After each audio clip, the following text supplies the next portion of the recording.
So each week we go through questions that our customers ask us on our website and our blogs, and I'm meeting with our content manager Jacob today, and he's going to hit me with rapid fire, all the questions we're getting, and I'm going to give you all those answers right here in this video. So let's get started. But before we do, make sure to share, subscribe, and like the channel below.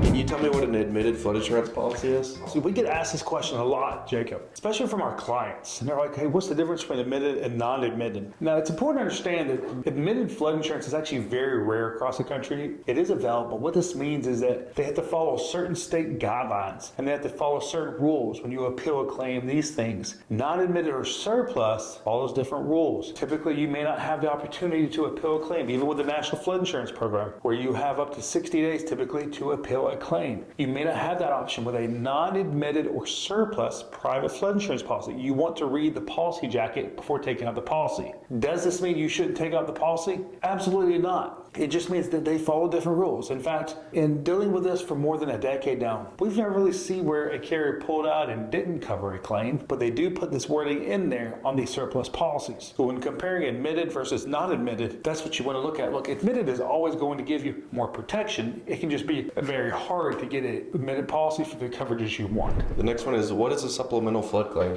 What is a supplemental flood claim? So think about this. When you file a flood claim and you get everything in there, oh man, I've discovered that I have more damage. This is typically what a supplemental flood claim is. We're having to put in a second claim or second part of the claim because we've discovered more damage. So your adjuster may have to come out and put in an additional supplemental. That can take longer. And that's why it's important when you've got your adjuster out there, making sure they document everything the correct way, because putting in this additional supplement can take longer. You've got to get it approved, especially if it's a non-admitted policy. It may take much longer to get paid out. So make sure that you document everything. In fact, what you can do on the front is make sure you're taking videos, you're taking photos, and you're documenting all your flood damage the right way so you can get it in the hands of the adjuster originally. So hopefully you can get all your coverages and damages covered the right way the first time, and you don't have to put one of these supplemental claims in there. What is a flood repair estimate and how do I get one?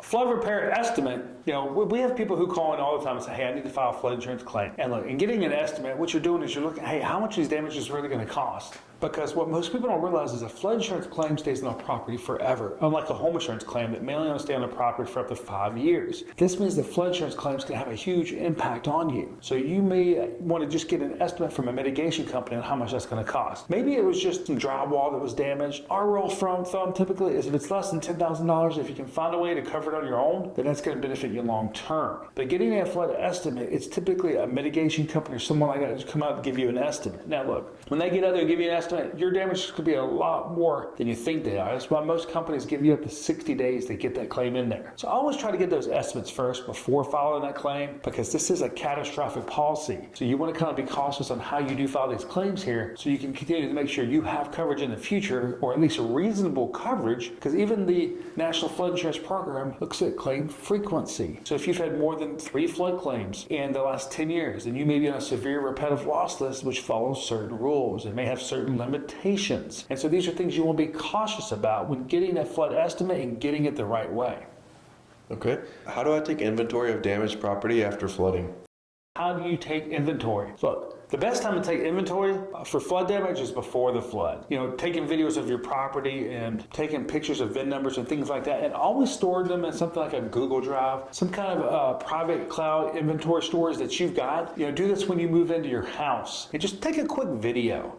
Document those VIN numbers. And those VIN numbers can really help a flood adjuster match things up for you. Now look, everybody's not going to do that. So what can you do after the flood? The exact same thing. In fact, it's actually why we set up a Google Drive for every one of our customers when they're ready to file a flood claim, where they can upload those photos and those videos right away, and we can get them into the hands of the adjuster even before the adjuster gets on site to look at your damages to help speed up your claim. Well, Chris, the people want to know, what role does the adjuster play in a flood claim? Look, the adjuster plays a big role, but here's what we need to talk about. And we see people get confused on this all the time. And that's, hey, my adjuster's not responding. And that is because we've got desk adjusters and we got field adjusters. So a desk adjuster is just like right here. They're sitting behind the desk. The field adjuster is the adjuster that actually comes to your house and does the estimates. Now it's important, you're not typically communicating with the field adjuster after he's done those damages. He's reaching out to you and all that. You're going to be communicating with a desk adjuster. So in most situations, you want to make sure that you're communicating with a desk adjuster and not the field adjuster so that your claim does not get delayed. So when they come out, you just ask them, who is the desk adjuster? Who is the field adjuster? And ask your insurance agent to get involved in that process as well, of helping you through this process. Because your insurance agent should stay involved in this process and helping you deal with the adjusters. Because sometimes you may have to get a couple different field adjusters out there to get the right estimate. So this is exactly, what role the adjuster plays in the claims. Okay.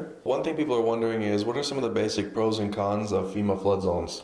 So here, what are the pros and cons of FEMA flood zones? So historically, flood zones determined rates with the National Flood Insurance Program. In fact, they had a huge impact until about 2021 when we had Risk Rating 2.0 come out. Now, flood zones have no impact on your rates with the National Flood Insurance Program. They still have a little bit of impact on private. But now let's talk about pros and cons. Flood zones can be very dangerous, especially FEMA flood zone. And that is because people think, hey, I'm in flood zone X where flood insurance is not required. My property is never going to flood. So what happens is one of the big cons here is it sends the wrong message of security. People think they don't need flood insurance because of their flood zone. What they really should be looking at here is your flood risk score. Now, some of the pros of flood zones, though, is when it does tell people that they're in a high-risk flood zone. And it tells them, hey, you're in a high-risk area, in a 100-year area, which means that there's a probability your house could flood once in every 100 situations in a given year. Look, this is strictly a probability. Many people think this means it's only going to flood every 100 years. We see properties flood 4 and 5 times in a one given year.